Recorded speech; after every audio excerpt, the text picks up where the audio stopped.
আমি তর্ক বিতর্ক করনে वाला নয়, আমি কেউকে গালি দেনে वाला নয়। আল্লাহ সকলকে হিদায়াত দেখ, আমি তো এই দোয়া করি। আমার ভুল হতে পারে, একটা মানুষ ভুল করতে পারে, কিন্তু বুখারী শরীফের রওয়ায়েতে আছে যারা অশ্লীল ভাষা ব্যবহার করে, যারা গালিগালাজ করে, এটা মুনাফিকদের একটা বড় আলামত। তাহলে নিশ্চয়ই তুমি বুখারী শরীফের হাদিস পড়োনি, ওই জন্য তুমি গালি দিচ্ছ। পড়বে কি করে? গুটকাখোর মৌলবি, সিগারেটখোর মৌলবি, গুল্লা মাজলে ওই মৌলবি কটার পায়খানা হয় না? সকালবেলায় উঠে পায়খানা ঘরে ঢুকে গুল মাজে হারামখোর। আর হাদিস পড়াচ্ছে আর বলছে পায়খানা ঘর মে কুছ নেই খানা বাত নেই করনা। আমি কালকের জলসায় বলেছি আমাদের দেশের 90টা 100টা নামাজির মধ্যে 90 জন পায়খানা ঘরে ঢুকে বিড়ি না টানলে হাগা হয় না তাদের। ঠিক বলছি না ভুল বলছি? কথা বলে। আবার আমাদের দেশের কিছু গুটকাখোর মৌলবি আছে, কি বুঝলেন, স্টেজে গেছে হারামখোর গুটকা ভরে নিয়ে আসসালামু আলাইকুম, কি বুঝলেন।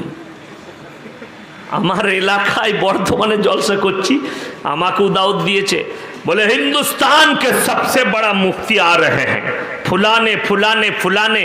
আমি শালা ডিগ্রিগুলো দেখে মনে মনে ভাবলাম আল্লাহ নবীজির এত ডিগ্রি ছিল না, ইমাম আবু হানিফার অত ডিগ্রি নাই, ইমাম শাফির অত ডিগ্রি নাই। ইমাল ডিগ্রি পেলে কোথা থেকে? তখন বুঝতে পারলাম খানিকগুলো ভণ্ড ডিগ্রি আছে। সবসে বড়া মুফতি আ রহা, আমার পরে বয়ান করবে। তো স্টেজে এসে বসলো, বসেই প্রথমে দুটো গুটকা ছিঁড়ে মুখে ভরে নিলাম, বলো বাহ দারুণ মাল, কি বুঝলেন। আর 4-5 জন খালি ঘোরাঘুরি করছে, साले को उतार दो, इसका तकरीर नहीं सुनना है, ये काफिर है और ये बेईमान है। আর আমার গ্রামের দুটো ছেলে ছিল, কি বুঝলেন, ডান পিঠে ছেলে। তারা বললে ইয়াসিনকে নামিয়ে দিলেই এখানে 2-4টা বোম চালাবো, তারপরে যা হবে হবে। তাদেরকে দেখে 2-4টা ছেলে বলেছে ভাই মোটেই এই কাজ করবি না, ওরা চালিয়ে দিবে। কিন্তু আমাকে আর নামাতে পারে নাই। আমি আমার বয়ান চালালাম, তারপরে হযরত জি এসে গুটকা ছেড়ে আমি বললাম গুটকাখোর বলবি, তাদের পেছনে নামাজ দুরুস্ত হবে না, মানুষকে সহি আকীদা দিতে পারে না। মৌলবীকে জিজ্ঞেস করুন, আমাদের সমাজের অনেক মুসলমান গিয়ে হুজুরকে জিজ্ঞেস করছে হুজুর বিড়ি খাওয়া কি? হুজুর বললে মাকরু। তাহলে তুমি মাল খাও না কেন? ও মুসলিম মুক্তাদিকে ফতোয়া দিচ্ছে বিড়ি খাওয়া মাকরু, দে তু খা। আর মুক্তাদিকে বলো তাহলে হুজুরকে বল তু দুটান মার। এরা বলছে হুজুর টানলে হারাম আর আমি টানলে মাকরু। তাহলে হুজুরও কেলানি খাবে আর তুও খাবি। রিয়াই নাই, অ্যাভয়েড করো, আমালিয়াতের জিন্দেগি তৈরি করো। এদের দ্বারা কখনো সমাজ সংস্কার হতে পারে না, এদের দ্বারা সমাজ পরিষ্কার হতে পারে না। তা না হলে আপনাকে কি নাম বললাম? কাজী বেনাজির চিশতি। এ কোনো আহলে হাদিস মৌলভী নয়, কোনো দেওবন্দি মৌলভী নয়। চিশতি মানে যারা জানে, যারা শুনবে আমার বয়ান তারা শোনো আর বার করে নাও। সে বাংলাদেশের না আমাদের দেশের মাল জানি না, সে বলেছে যে বিয়েতে গান বাজনা হয় না সে বিয়ে হারাম। জোরে বলো নাউজুবিল্লাহ। এর থেকে বড় বদ্দিন কেউ আছে? এর থেকে বড় নালায়েক আর পৃথিবীতে কেউ আছে? কষ্টের তো এটাই। আরে গালি আমাকে দিব না কেন? ইয়াসিন বলেছে 40-এর খানা খাওয়া যাবে না, ইয়াসিন বলেছে 4 দিনে পালন করা যাবে না। ওদের পেটে তো ভাঁটা পড়ে যাচ্ছে, ওরা সকাল হলে কোরআন খানি করে পেট চালায়। পড়াশোনা হয় কোথা? কোরআন খানি আর ফাতিহা আর চাদর চড়ানো আর অমুক দিয়ে জিন্দেগি গুজার করছে। আল্লাহ হেফাজত করুক। জিজ্ঞেস করুন, বুক ফুলিয়ে বলতে পারবে। আমি এই লাল গোলার মাটিতে বলে যাচ্ছি, আপনি ওই মৌলবীরা যারা আমাকে গালি দেয় তাদেরকে জিজ্ঞেস করো কবরে চাদর চড়ানো জায়েজ না না জায়েজ? যদি জায়েজ হয় নবীজির কবরে কেন চাদর চড়ানো হয় না? আজ পর্যন্ত চড়ানো হলো না নবীজির কবরে।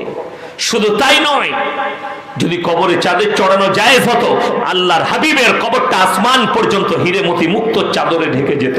নবীজির কবরে জায়েজ নেই, পৃথিবীর আর কোন মৌলবি, মোল্লা, পীর, ফকিরের কবরে জায়েজ হবে না। আমি বলেছি, জিজ্ঞেস করুন আপনার এলাকার ওই ভণ্ড মৌলবিদিকে, মুর্শিদাবাদের ওই ভণ্ডগুলোকে জিজ্ঞেস করো যে খাজা মঈনুদ্দিন চিশতি রহমাতুল্লাহ আলাইহির একটা লেখা বার করে নিয়ে এসো যে খাজা বাবা বলে গেছে আমি মরে যাওয়ার পরে আমার কবরে সিজদা দিবি, আমার কবরে আগরবাতি দিবি, আমার কবরে সিন্নি দিবি, আমার কবরে চাদর চড়াবি, আমার কবরে সিজদা করবি। একটা বার করে নিয়ে এসো খাজা বাবার লেখা। পারবে না।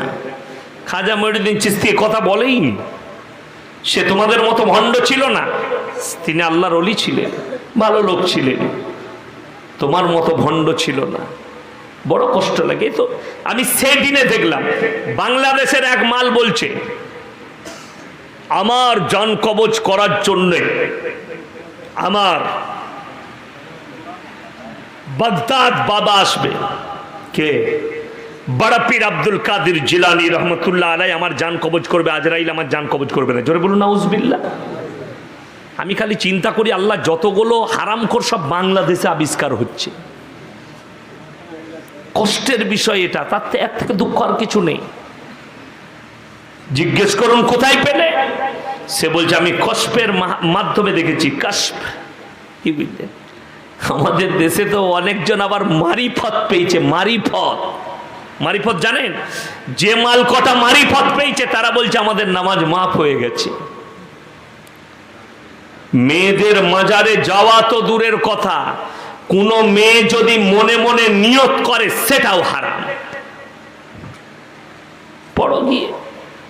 আমি ফুরফুরার মাটিতে বলে এসছি, আবার আমার 29-30 তারিখে দাওয়াত আছে, 23 তারিখে দাওয়াত আছে ওই এলাকায়। আমি বলে এসছি দাদা হুজুর পীর কেবলা রহমতুল্লাহ আলাইহির ওসিয়তনামায় বার করো, তিনি লিখে গিয়েছেন মেয়েদের মাজারে যাওয়া তো দূরের কথা, নিয়ত করাটাও হারাম। মেয়েরা মাজারে মাথা ঠুকে না, ঠুকে না? কথা বলেন, এ কথা বলেন না কেন আপনারা? আপনাদের এখানে ঠুকে না? নাই?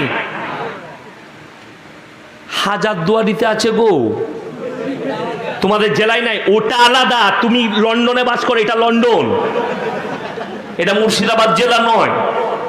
তোমার জেলায় পাপ হচ্ছে মানে পাপ, ঠিক কিনা? কথা বলে। তোমার জেলায় হচ্ছে, মুর্শিদাবাদ জেলায় হচ্ছে।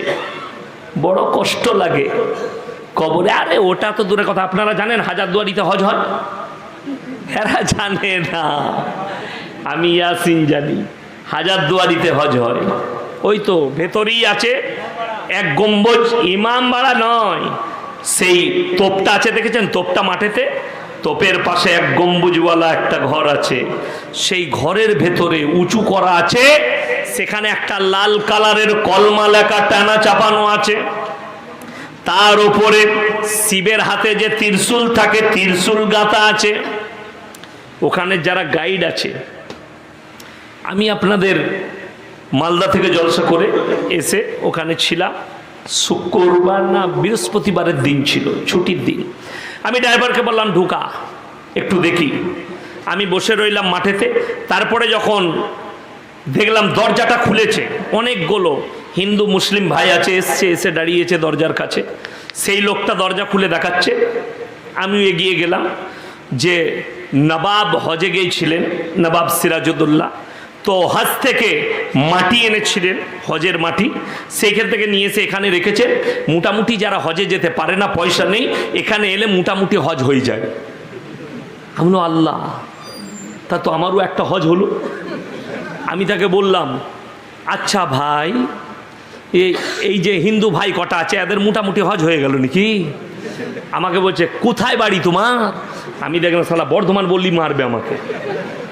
আমি বললাম আমার মির্জাপুরে বাড়ি। সে দেখলাম 7 পা পেঁচিয়ে গেল, মির্জাপুরের নাম শুনেছে, ভয় খেয়ে গেছে। আমি ড্রাইভারকে বললাম তাড়াতাড়ি পালিয়ে চল, গোলমাল আছে। আমি যা দিবার ঘা দিয়ে দিয়েছি। কষ্টের বিষয়। নাউজবিল্লাহ বলেন, নাউজবিল্লাহ বলেন। মানুষের আকীদা যে এখানে এলে মোটামুটি হজ হয়ে যাবে। যেমন আমাদের দেশে অনেক লোক আছে তারা বলে যদি পায়ে হেঁটে পাথর চাপড়ি যায় হজের নেকি পাওয়া যায়, নাউজুবিল্লাহ বলেন। তাদেরকে কি বলবো? কোরআনে আছে সব পাপ আল্লাহ ইচ্ছা করলে ক্ষমা করবেন, ইন্না শিরকা লাযুলমুন আযীম, শিরকের গুনাহ আল্লাহ ক্ষমা করবেন না। কেউ যদি জেনে বুঝে শিরক করে সে পাপ আমার আল্লাহ ক্ষমা করবেন না, এটা মাথায় রেখে দিবেন। আর আপনাদেরকে অনুরোধ করে যাব, জীবনে একবার চুরি করে ফেলেছেন, ইস্তেগফার করবেন। জীবনে একবার ব্যভিচার হয়ে গেছে, ইস্তেগফার করবেন।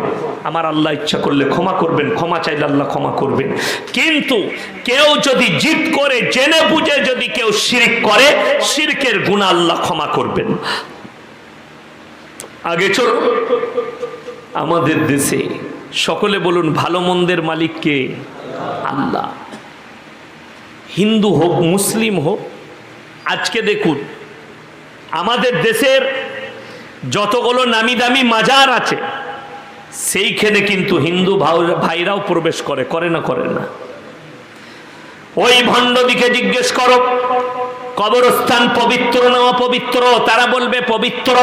যদি কবরস্থান পবিত্র হয় অপবিত্র মানুষ প্রবেশ করতে পারবে? কথা বলে না, পারবে না। তাইলে একটা হিন্দু ভাই পবিত্রতার কি বুঝে? অভিষেক বচ্চন আর তার বউ ঐশ্বর্য রায় বিয়ের পরে আশীর্বাদ নিতে এলো খাজা বাবার মাজারে। তাদেরকে জিজ্ঞেস করো পবিত্রতা কি, তাদেরকে জিজ্ঞেস করো ফরজ গোসল কি, তাদেরকে জিজ্ঞেস করো তুমি পবিত্র না অপবিত্র, কিভাবে পবিত্র হওয়া যায় সেটাই জানে না। তারা প্রবেশ করছে কোথায়? ওই জায়গায়। আমার মুসলমান ভাই, আমি পশ্চিম বাংলার নয় গোটা ভারত বাংলাদেশের মানুষকে অনুরোধ করছি, যদি পারেন ঢিপিগুলোকে ভেঙে দেন। ঢিপিগুলো, আমার একটা জলসাই আছে গোটা গায়ে পীর শুয়ে আছে, মুদবো কোথায়? শুনেননি আপনারা? হ্যাঁ, যাদের গায়ে শুয়ে আছে আমার এলাকায়, তারা আমাকে শুনি শুনি বলছে আমরা কি বুঝি না নিকি ভাই কাকে বলেছে?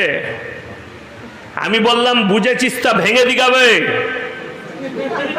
কথা বুঝতে পারেননি?